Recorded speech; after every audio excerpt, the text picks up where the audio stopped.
Okay, so let's see. All right, so as y'all heard, we have Dr. Andy Baker, the Hennepin County and other counties, I should say, medical examiner here today to talk about kind of what's going on and the current update. Sadly, yes, this is becoming an annual thing because sadly things continue to not get better. So coming up, a lot of different things coming up. Next week, Kurt and I are actually talking about kind of the long-term opioid use, that post-acute stage. We're talking about the differences in the Minnesota state guidelines compared to the new CDC guidelines and kind of see what's all going on. We have a lot of the summer covered up until end of July. So pretty exciting there. Yeah, just remember there is free CME. We would love to see everybody's faces. As we mentioned, we had a good group of people with their faces showing today, so that's great. But make sure you fill out that little form that you get if you want the free CME. All right. And as always, we are always here to help. Erin is as well. Erin is on. So just to kind of understand that she's there for whatever you might need. There's her email address. Most of you have our email addresses. Otherwise, there's all of our cell phone numbers. All right. And again, the manual is up on the Center for Opioid Resources and Education. So you can find a ton of information there, including the manual if there's different things that you're looking for, all the appendixes and all the different forms. So feel free to check that out. All right. So with that, I'm going to take this down. And yes, so Andy Baker, as I already introduced, we will let you take over. So you want to share your own slides, I think is kind of what's going on here. And if you want to give another intro, that'd be just fine as well. And if people want to chat in questions as we go, if you want to wait till the end and just speak up, if there's something super pressing on one of his slides, we can just interrupt, I'm assuming, and go from there. Do you want me to go ahead and jump in? Absolutely. Okay. Absolutely. Yep. Go for it. I trust everybody can see my screen and everyone can hear me. And it actually does work a little better if folks want to save their questions till the end in this particular format. But thanks for the chance to be back here again today. I really appreciate it. It is unfortunate that this is becoming kind of an annual thing now. This will be the third time I've been with your group. Just a couple of things to disclose. I have no financial conflicts or other conflicts to disclose. There will be a few images of human remains in this presentation. That's what I do. And everything I say is going to be pessimistic. If you wanted to hear good news, don't invite the medical examiner to be your guest speaker. What I want to talk about in the next 30 minutes or so is an update on the scope of the drug fatality epidemic, talk about the pathology of drug-related fatalities and how we as death investigators investigate those. And then I'm going to pivot into how this is affecting our workforce at a national level and some of the legal challenges these deaths bring to us, and then some concluding remarks and hopefully some time for some questions. So I don't know exactly when in US history we started referring to our drug deaths as an epidemic, but it seemed like that word was pretty firmly entrenched and quite justifiable by the mid-2000 teens. If you consider the year 2016, in which we topped out at 63,600 deaths, that death toll just from drug overdoses already exceeded other public health scourges that many of us can remember, such as car crashes in 1972, HIV deaths in 1995, and gun deaths in 1993. Here is the United States compared to 13 other Western democratic countries. I don't know why Scotland is so close to the United States as the only other outlier that has such a high rate of drug-related deaths in this group. To be fair, some parts of the country have been hit much harder by overdoses than others. We're not exactly doing great in the state of Minnesota, but there are many places in the United States where the rate of fatalities is much, much worse than ours. Life expectancy in the United States has now dropped for several years in a row. 76.4 years is the lowest it has been in nearly 2 decades. In 2020 and 2021, unintentional injuries were the 4th highest cause of death in the United States. Many of those unintentional injuries are in fact the drug deaths that we're here to talk about today. On this graph, you can see that the highest fatality rates for drug overdoses are striking down people in the prime of their lives. Here are rolling data from drug deaths from the Centers for Disease Control. In 2019, as the curve began to plateau, I thought perhaps we had crested the hill. And then 2020 and COVID hit. To no one's surprise, the despair and isolation brought on by a pandemic really accelerated substance use disorders. Now I'm going to skip backwards to 2015 for a minute. Shout out to Kurt and Heather for introducing me to Sam Quinones. I've always been a fan of his writing since he published Dreamland. If you want to know how we got into the pickle that we are in, there probably is not a better book to read than Mr. Quinones' Dreamland. The only problem with the book Dreamland is it ended in 2015, right on the cusp of moving from the second wave into the third wave of the drug fatality epidemic that we're dealing with today. And when we talk about the three waves of opioid overdose deaths, the first wave we're talking about began in the very late 1990s with the rise in prescription opioid overdose deaths.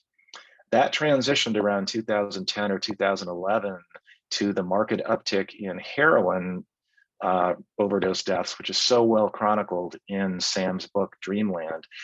We have since moved into what we would call the third wave of the drug fatality epidemic.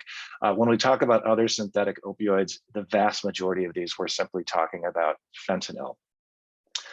To my delight, I was informed late last year that Sam had actually written a follow-up book to Dreamland called The Least of Us, and I cannot recommend this book enough. Just make sure you have some Kleenex handy when you're reading it. So where are we today?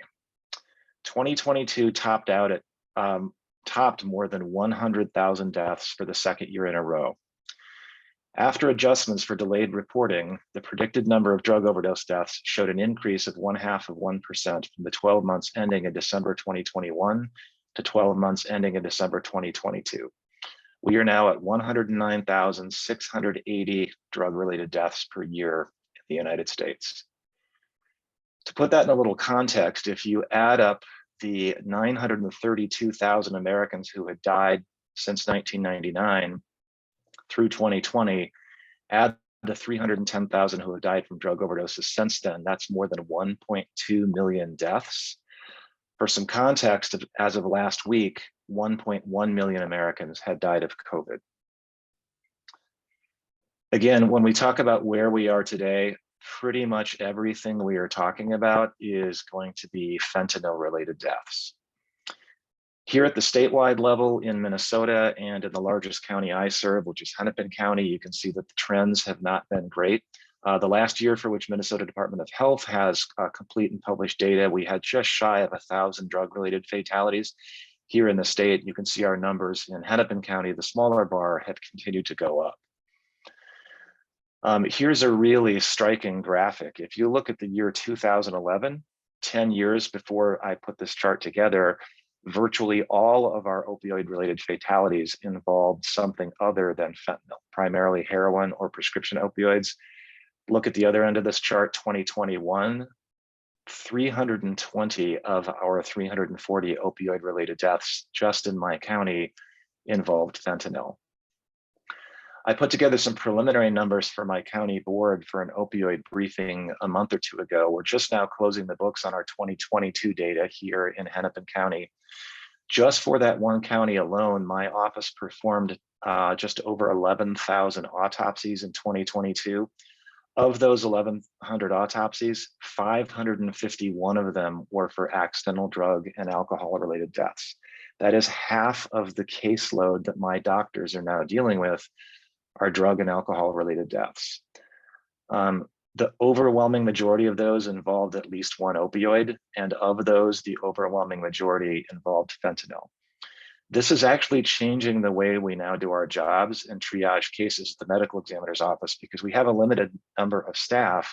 And so we've had to start curtailing the other autopsies that we traditionally would have done to make sure that all of these cases are getting fully autopsied. And I'll talk a little later in the presentation about why these cases need autopsies. The effect this has had on my workforce nationally is something that I've been talking about for many years, trying to get the attention of elected leaders across the country. This was a presentation I gave for the National Institute of Justice many years ago. Back in 2018, I went to the NACO meeting to talk to elected leaders from across the country about opioids and the effect it's having on medical examiner and coroner offices. And basically, I'll get the chance to talk to anybody who will listen, such as the Society of Forensic Toxicologists, the Centers for Disease Control, and even the United States Public Health Service, because all of these organizations depend on functioning medical examiner and coroner offices to provide them the data they need. Things are not great from a national workforce issue if you're in the field of forensic pathology. These are the number of people who have taken and passed their forensic pathology board examinations in the United States for the last 10 years for which data are available. So we produce on average about 41 new forensic pathologists per year for the entire United States. The projections from the National Institute of Standards and Technology are even worse. This is a 2013 study that predicted that after we account for all the forensic pathologists who leave the field or go into consulting or go into part-time practice or go back to private practice in the shiny new hospital across the street, we actually net about 21 full-time forensic pathologists per year in this country. We have only been a specialty since 1959, the first year the forensic pathology board examinations were given. Since that time, we've produced fewer than 1,800 forensic pathologists now over, 63 years that we have been a specialty. We surveyed our workforce back in 2004. At that time, we had about 500 practicing forensic pathologists in the United States. We believe that number is about the same today in 2023. But in 2004, we needed 1,100 forensic pathologists to ensure that every family in America, if their loved one died suddenly and unexpectedly, was getting an autopsy done by a qualified practitioner. So we were underserved by 50% in 2004. Going to put a big asterisk by there because that basically predates the drug fatality epidemic that we are trying to deal with. And that's why you see headlines like this, and this, and this, and this across the country now, even in national publications, because this is such a problem. The future is not looking great. The College of American Pathologists, which is the parent organization that I and thousands of pathologists across the country belong to, commissioned a long-term workforce projection model back around 2013 or so. And that model predicted that by the year 2030, we will have accrued a net deficit of 5,700 pathologists in America. And forensic pathology is the trickle at the end of that evaporating stream. And we're already seeing this effect in our workforce as pathologists in general. This is just a headline from Medscape pointing out that the diagnostic workload for pathologists continues to go up, even though the corresponding workforce we have to deal with that continues to go down. And I think this is probably symptomatic of a much larger issue here in the United States, which is the projected physician shortage that we are likely to have in the next 10 or 15 years, ranging anywhere from 37,000 to more than 100,000 physicians deficit in this country, depending on how you tweak the knobs and dials on these various projections. So I mentioned earlier that we need to perform autopsies in nearly every case that we think is related to drugs or alcohol. And that is mandated by the Forensic Autopsy Performance Standards of my national organization, which says you shall perform an autopsy when the death is by apparent intoxication by alcohol or drugs. Not you should perform an autopsy, not it would be great if you could find the time to do an autopsy. It is you shall perform a forensic autopsy in these circumstances. And the reason for that is quite simple. You cannot stick a needle in a dead body, send a blood specimen off to a lab and expect the number the lab gives you to tell you how that person died. It's only after you've done the autopsy, when you've ruled out the PE, the myocardial infarction, the thrombosed coronary artery, the massive intracranial hemorrhage, the metastatic cancer the person didn't know they had or they were ignoring. The results from the lab only make sense once you've ruled out all of those other things, because a diagnosis of drug toxicity is a diagnosis of exclusion. So what does any of what I just told you have to do with the drug fatality epidemic? And the answer is we are trying to deal with this epidemic with this workforce. That's the workforce we had prior to the epidemic. This is the workforce we had in 2004. If you try to calculate the workforce we need in 2022 to deal with those 109,000 fatalities, by my calculation, that's another 350 forensic pathologists that we just don't have. And that is, again, why you see headlines like this all over the country. And unfortunately, it's why you occasionally see headlines like this. So what can we do about this? Well, these are some of the suggestions that came out of the National Commission of Forensic Sciences in the late 2010s, recommending more exposure to medical students. And I should add, I get exactly 50 minutes of exposure to each class at the University of Minnesota Medical School. They see me once in their 4 years for less than an hour. Recommendations for more funding for training, loan forgiveness, J-1 visa waivers, adequate facilities. All of these are great suggestions. Honestly, most of these are just Band-Aids. The one that is most likely to help would be improving compensation for forensic pathologists with, quote, salaries that are more competitive and in line with other medical specialties, unquote. I imagine I'm probably preaching to the choir here, particularly for the younger folks on this call, but the cost of a medical education continues to soar. In 2020, the average tuition and fees for a first-year medical student was $58,000 per year. Compare that to 20 years ago when it was $16,900. The cost of a medical education has increased 129% in the last 20 years, and that's after adjusting for inflation. This is the average medical debt accrued by medical students over time. You can see it was over $200,000 in 2018. When you consider that most physicians will amortize that debt over their first 10 or so years of practice post-residency, the average physician ultimately pays about $365,000 to $440,000 for their educational loan plus the interest. 45% of medical students surveyed in a recent study cited their ability to pay off debt as a primary concern. And I hope there's no orthopedic surgeons on the call. It's certainly not I'm not here to offend anybody, but I'll just point out that in 2017, the average starting salary offered to an orthopedic surgeon was $579,000. I'm sure it's much higher now in 2023. The number of years of residency to become an orthopedic surgeon are the same as the number of years of residency to become a board certified forensic pathologist.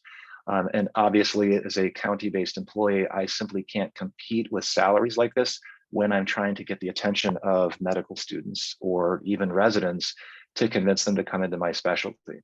So that's sort of the economic stream that we're swimming against in the field.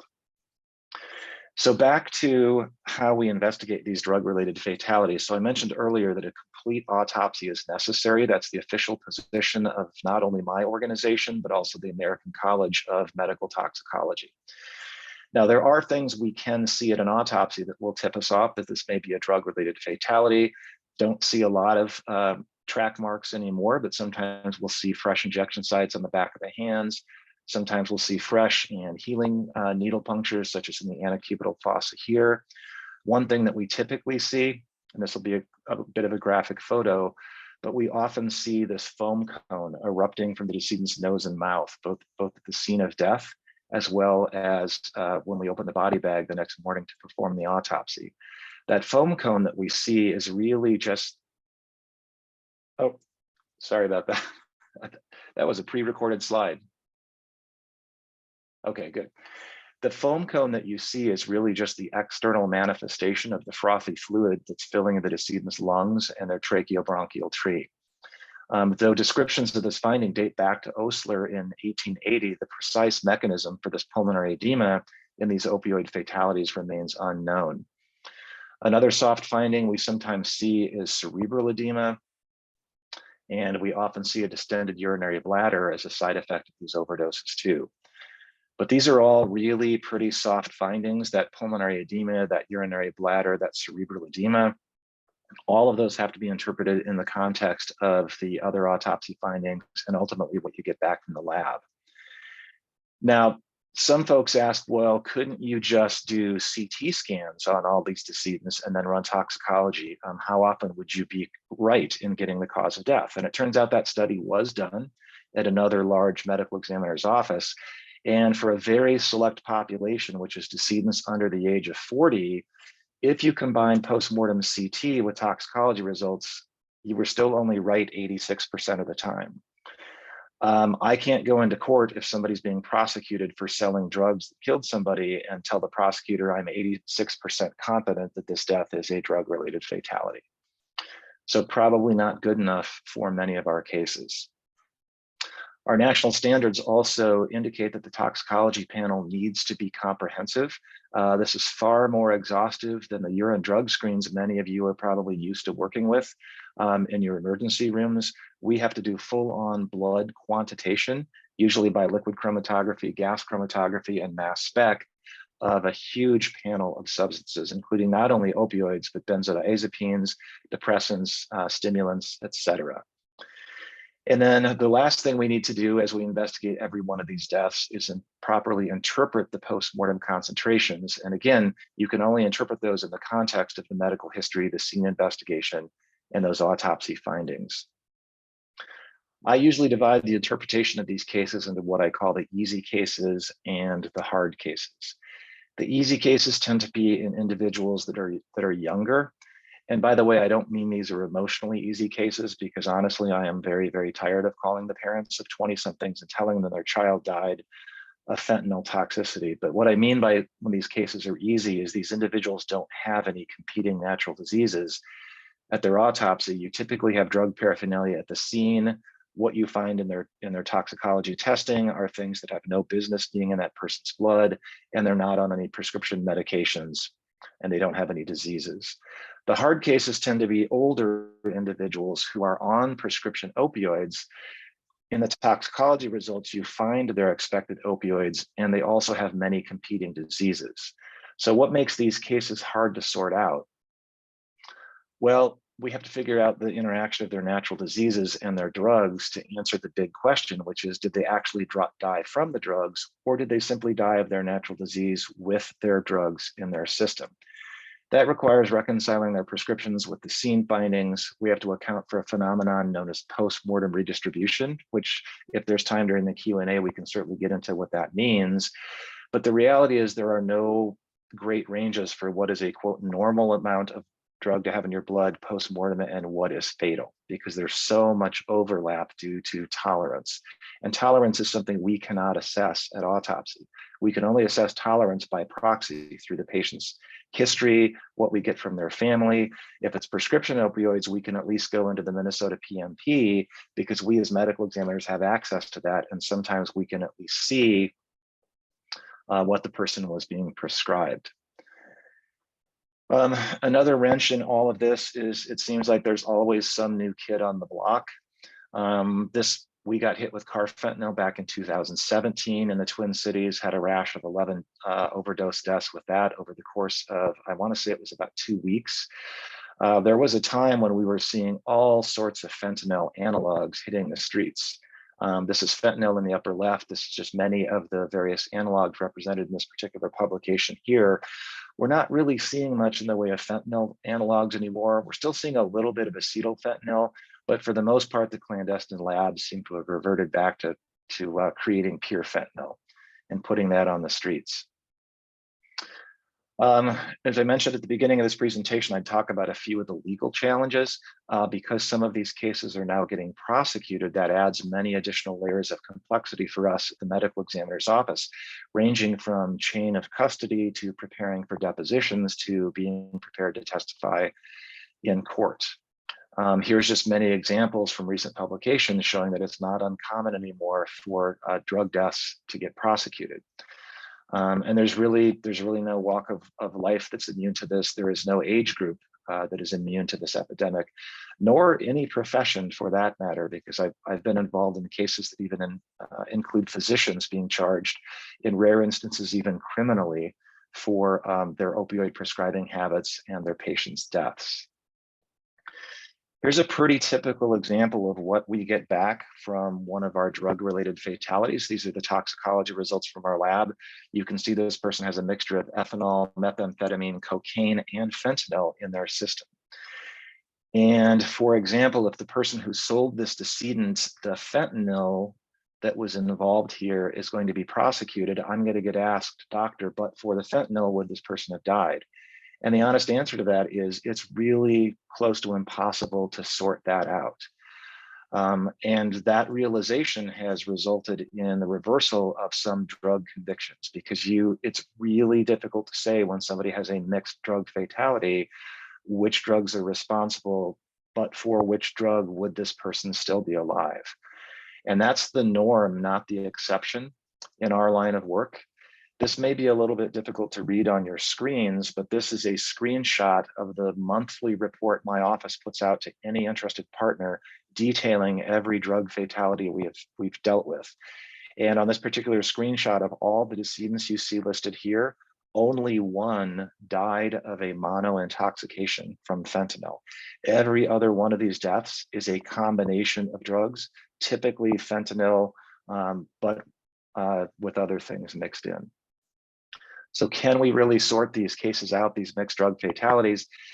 And the answer is in most cases, we can't. Postmortem toxicology is very, very different from antemortem toxicology.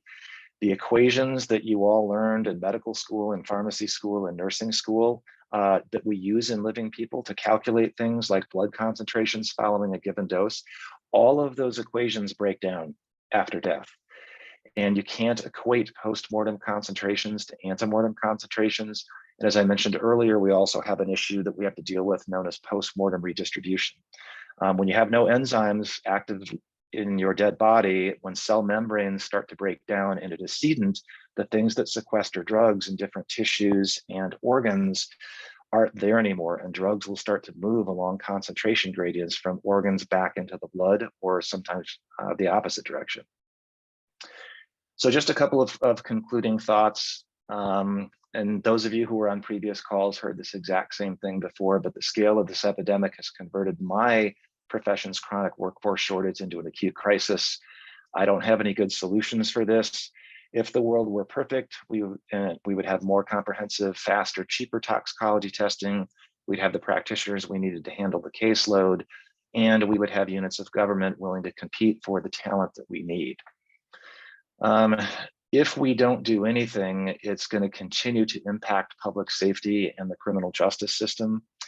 It's going to have a huge impact on public health because, again, as medical examiners and coroners, we are investigating and certifying so many of the deaths that are tracked by our state health department.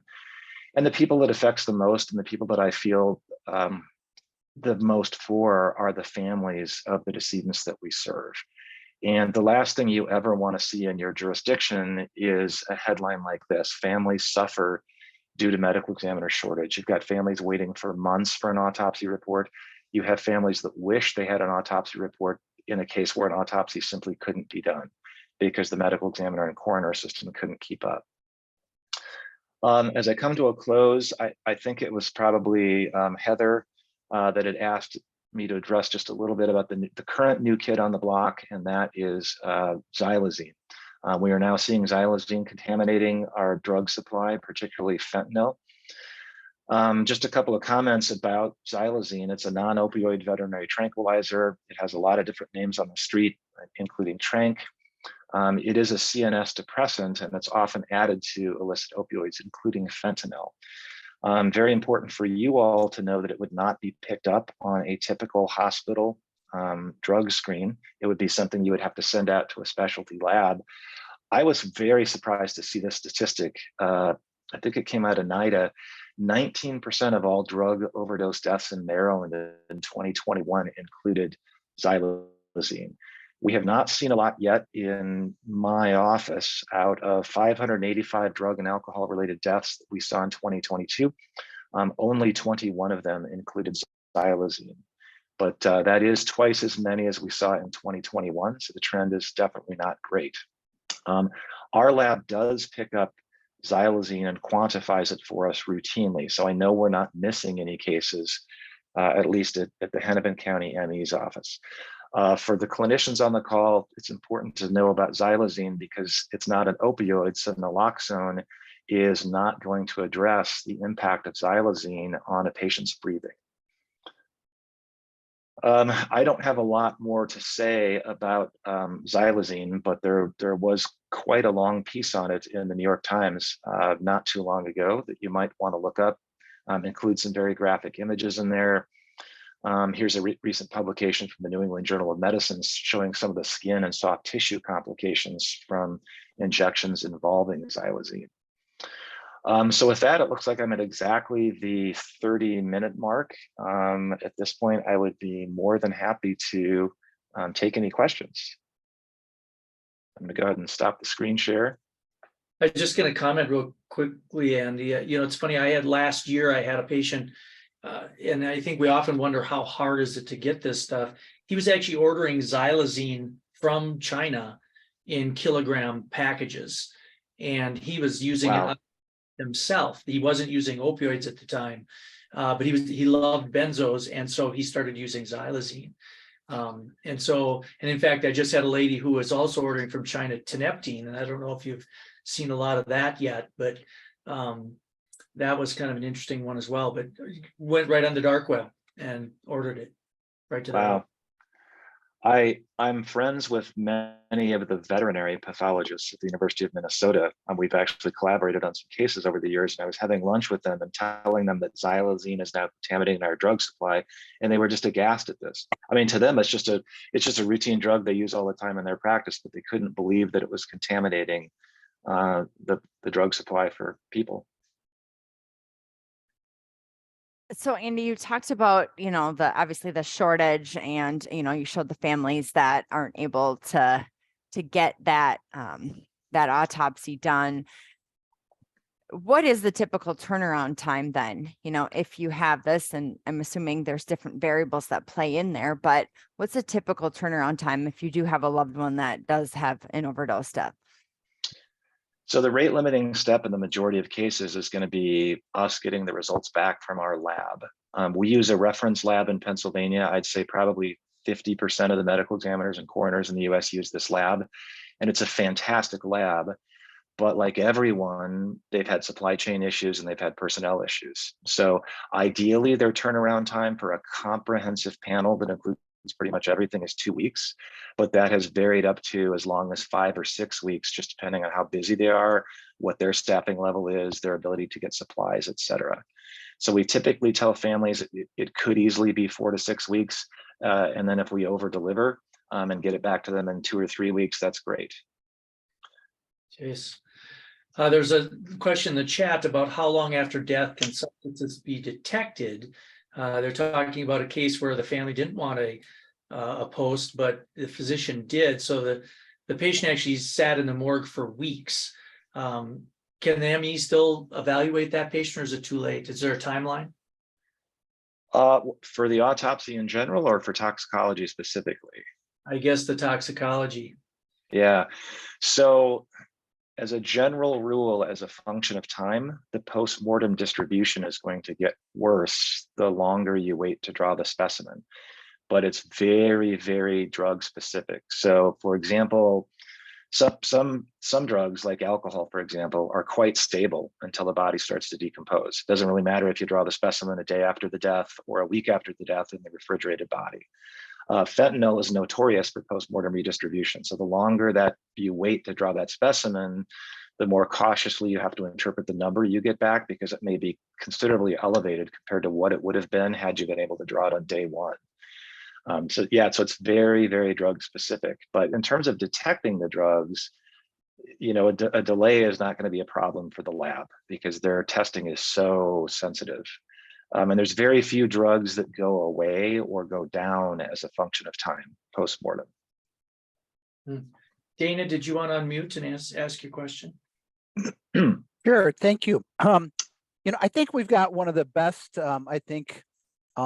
group of medical examiners in the nation here. I know our epi staff have been very pleased and done great work.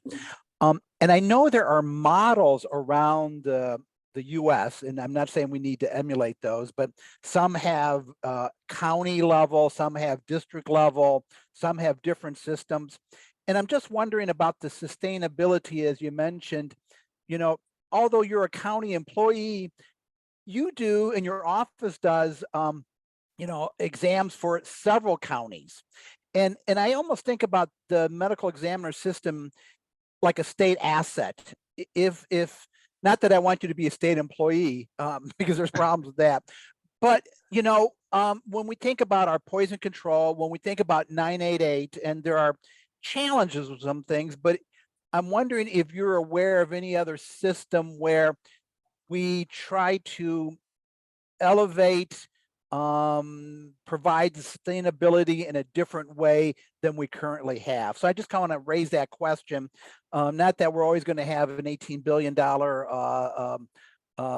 windfall or excess in that, but I just think maybe this is the time to look at different models, and I'd be interested in your perspective on that, Dr. Baker, and really appreciate all the work that you're doing. Thank you. So I'll try to give a short answer to that question, because the long answer would be my 2-hour lecture on how we investigate deaths in America. If you were to look at a color-coded map of how we investigate death in America at a state-by-state level, off the top of my head, about 12 or 13 states have a true statewide medical examiner system, one office. New Mexico is kind of the example par excellence. They have one medical examiner's office at the University of New Mexico, covers the entire state. Maryland has a similar model operating out of Baltimore. Most other states have either a statewide, or excuse me, a county by county coroner system, or a mixed county by county coroner and medical examiner system. If you add it all up, there are about 2,300 death investigation jurisdictions in the United States. So here in the state of Minnesota, every county decides for itself whether it wants a coroner or a medical examiner. Hennepin County by statute has to have a medical examiner, but I believe every other county has the option. The difference is a medical examiner has to be an MD or a DO trained in forensic pathology. A coroner in the state of Minnesota can be almost any licensed physician who chooses to run for the job, or if your county wants to, they could appoint you to the job. Most states that have a county by county coroner system do not require their coroners to be physicians. And so it's very common for ambulance drivers, funeral directors, the guy who owns the local hardware store, Right. anybody who feels like it, if they're over the age of 21 and don't have any felonies on their record, can run for coroner. So that's the gamut of systems we're dealing with in the United States, a statewide system run by a board certified forensic pathologist to a county in the adjoining state that has a 21-year-old, you know, with an associate's degree running their death investigation system. Right. I'm more concerned about what can we do here in Minnesota, and if you have recommendations, I'm happy to follow offline if you want. Thank you. So I think given the model we have in Minnesota, we're actually doing pretty well, because most of Minnesota is covered by one of the 4 medical examiners' offices we have. Mine, Ramsey, Anoka, and the system run out of the Mayo Clinic. There's actually a 5th system that's out of Grand Forks in North Dakota that handles cases from Northwest Minnesota. Now, we still have counties in Minnesota that have coroners that are not necessarily affiliated with one of the Metro ME offices. I don't know what they're doing for death investigation or where they might be sending their bodies. You know, to your point about optimizing the system in Minnesota, I'll just add this, and that is, because we produce so few new practitioners in the United States in my field, our entire business model is now a zero-sum game. And by that, I mean, when I need to hire a new forensic pathologist because my caseload is going up, I steal them from another office in another state. That's how my last 4 hires came to be in my office. There's no medical school I can go to pluck them from. There's so few coming out of fellowship that they're all getting snapped up right away. So your ideal source for practitioners is to simply steal them from another jurisdiction. Thank you. You know, do you have a question, Heather? Go for it. You know, I understand that most medical examiners probably have a crystal ball, and you probably kind of can see what's coming next, maybe. You know, fentanyl, you know, what do you think is going to come after that? I mean, I think when we were at heroin, we never thought that fentanyl would do this. I mean, is it going to be the nitazines? Is it going to be something else that kind of surpasses that? Any thoughts? I couldn't even begin to speculate. It's hard to imagine what would replace fentanyl for people who really, for people who are addicted, who crave that, because it's so cheap, it's so easy to make, it's so easy to smuggle. The only thing I could see replacing it would be something, if somebody came up with something cheaper, as effective, even easier to smuggle, which is hard to imagine at this point. And my gosh, now that methamphetamine has gotten so easy to make, I mean, I didn't understand any of this until I read Sam's latest book, this P2P methamphetamine process, which is why you don't see exploding, labs in the middle of nowhere anymore, because it's so easy to make. And, it's gotten so much more potent because the D isomer is the majority of what they're making, as opposed to the racemic stuff that's out there that used to be. So I don't know what's going to be next. Okay. There was a really good question in the you all need to unionize. I like that one. Let's see. Janet Chestnut asked, do you utilize PAs or MPs that undergo more training in your office? I'm not sure which role in my office you're referring to. I have had nurses leave the nursing profession and come to my office and become death investigators. And I would never try to poach anybody on this particular call, but if you're tired of nursing and think being a death investigator would be cool, send me an email. Nurses make phenomenal death investigators because they know how to speak medical lingo and they know how to talk to families, which makes them ideal. They know how to decipher medical records. They make great death investigators. I've had several over the years. PAs could be physician assistants or could be pathology assistants, depending on what you mean by your abbreviation. In my line of work, most pathologists don't use PAs. They use what are called pathology assistants. These are folks who've gone back to school and gotten a master's degree in pathology. They can perform hospital autopsies, and they're great at grossing specimens and doing other work in surgical pathology practices. The problem with incorporating them into a medical examiner's office is we don't really have any idea which of our cases could end up in court. And if a case is going to court and it was done by a pathologist assistant rather than a physician, it's not clear if that person would be allowed to testify, how you would get around that. And also, if you look at the case volume we have at a medical examiner's office, it's great to say, well, Dr. Baker, you could supervise 4 PAs doing all the easy cases, the car crashes, the hangings, the jumpers, et cetera. And then that would give you more time to deal with all the homicides and the child abuse cases.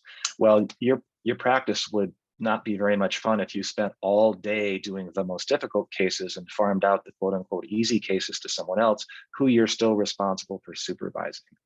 So we've gone round and round about this in my profession, not really warming to the idea of pathology assistants performing autopsies in medical examiners' offices.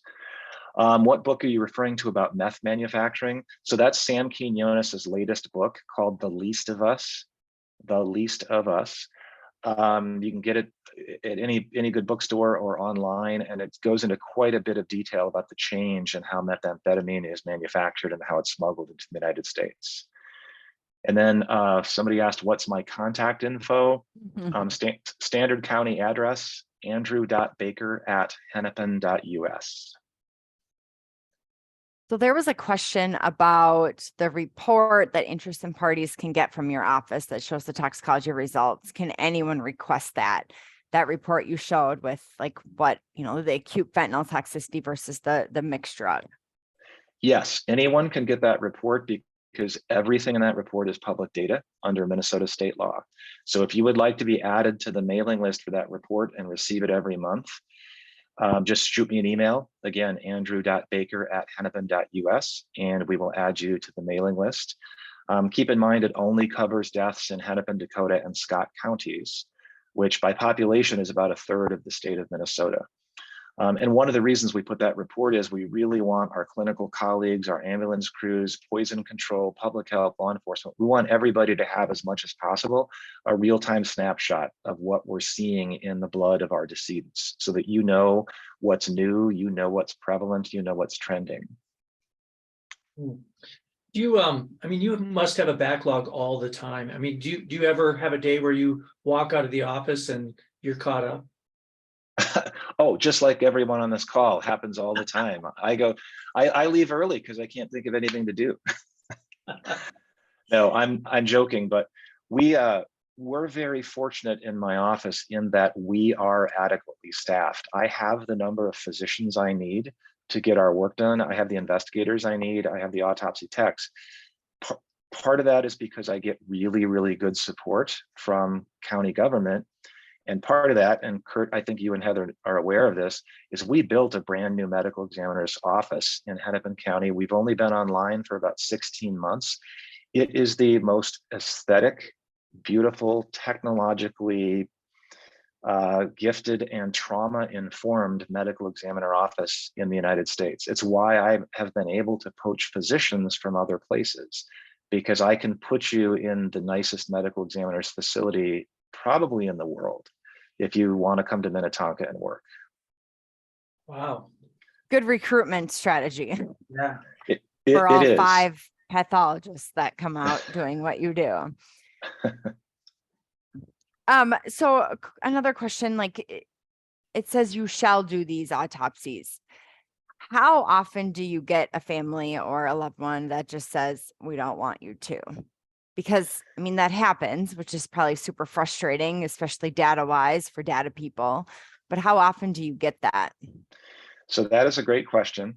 Back in 2015, we did amend the medical examiner statute in Minnesota state law. So families do have the right to object to a medical examiner autopsy for religious or cultural reasons. There are certain categories that they cannot object. And most of the categories are fairly self-evident. Like if the case is a homicide, if it's the unexpected death of a child, if it's an acute workplace injury, if the death appears to be potentially a threat to public health, then the state's interest trumps the family's interest, and we go ahead and perform the autopsy. Drug deaths did not make the cut. Even though the national standard is you shall perform an autopsy, they didn't make the cut in Minnesota law. So if a family objects, even though we think it might be a drug overdose, we are legally bound to honor that objection. And we do. We do explain to those families all the potential long-term repercussions to them for not having an autopsy, for having a death certificate that says undetermined cause and manner of death. Those repercussions could be financial, they could be familial. There's a whole host of reasons why people should get a fairly definitive death certificate. But if the family still objects, we do honor that. It's only a small percentage of our cases.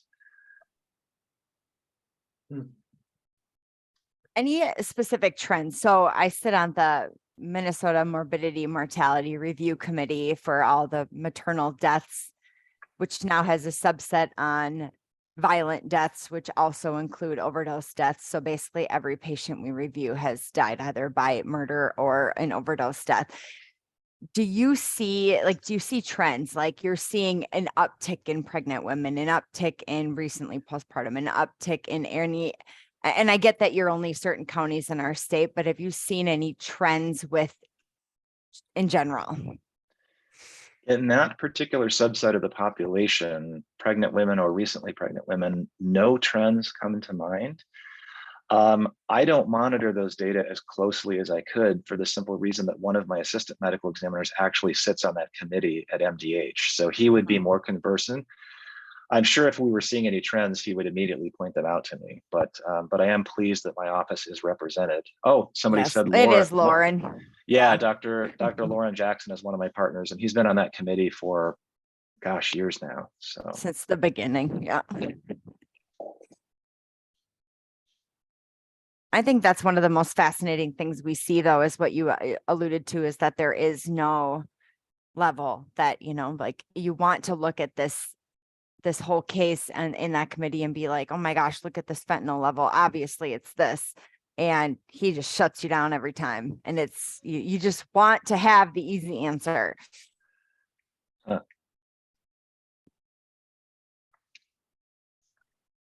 Other questions from other people?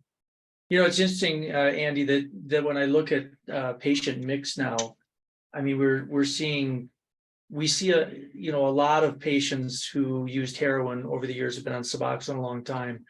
And I often think that we're not going to see that same thing with fentanyl, because it almost seems like it's not if they're going to overdose, it's more so when.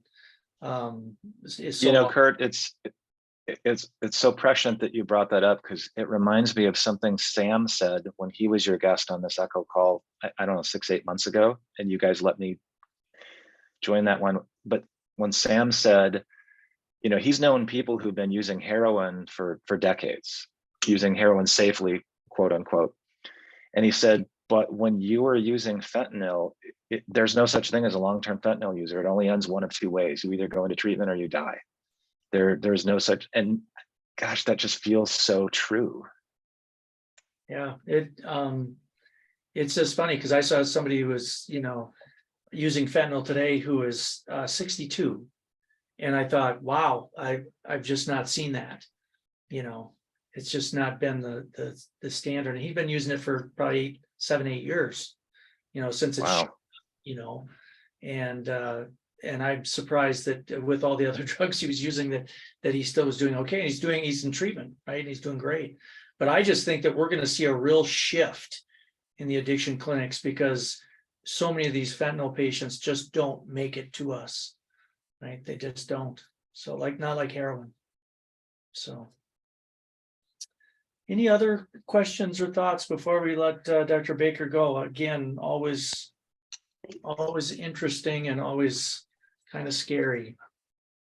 Beth, did you have a question? You just popped up.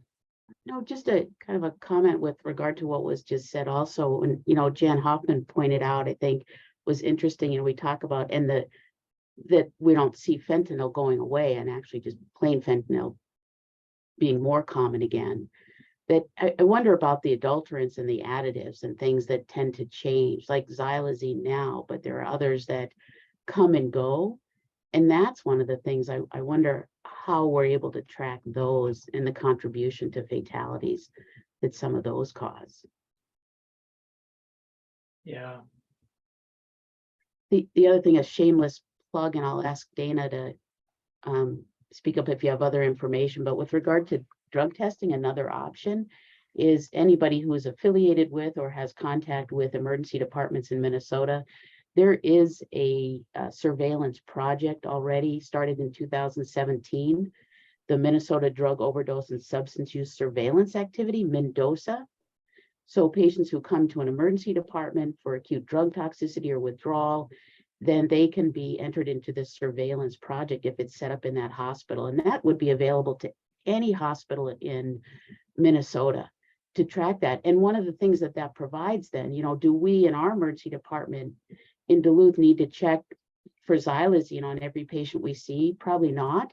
Is it helpful? You know, any information is helpful, but is it really clinically needed? And the test for us isn't going to come back right away, but from a public health standpoint, invaluable. You know, Beth, I think, and I know Haley Hillstrom is on, I believe we have Jason from that lab speaking here in July or August. I know he's responded, so he's actually going to be on the Echo as well. And one of the things, although we're still in a discovery phase of the legislation and that, our lab did get, we got $700,000 for, as I teased Jason, a new microscope, so they can expand their toxicology ability. So doubling that, 2 research scientists to help, and some epi staff to help Nate and his crew. So we're expanding the Mendoza project, and so that's one of the things that we got out of the legislation. So to expand that. So you know, more to come on that. Thank you. Yeah, so look forward to that talk. I believe it's going to be in July, late July or August. All right, anything else, Heather? Anything? I don't think so. All right. Well, Andrew, great as usual. The name of the project, Mendoza, yeah, if somebody wants to put that in there. I think it's MNDOSA, right, Beth, Dana? Yeah. All right. Awesome. All right. Well, thank you all very much. Thank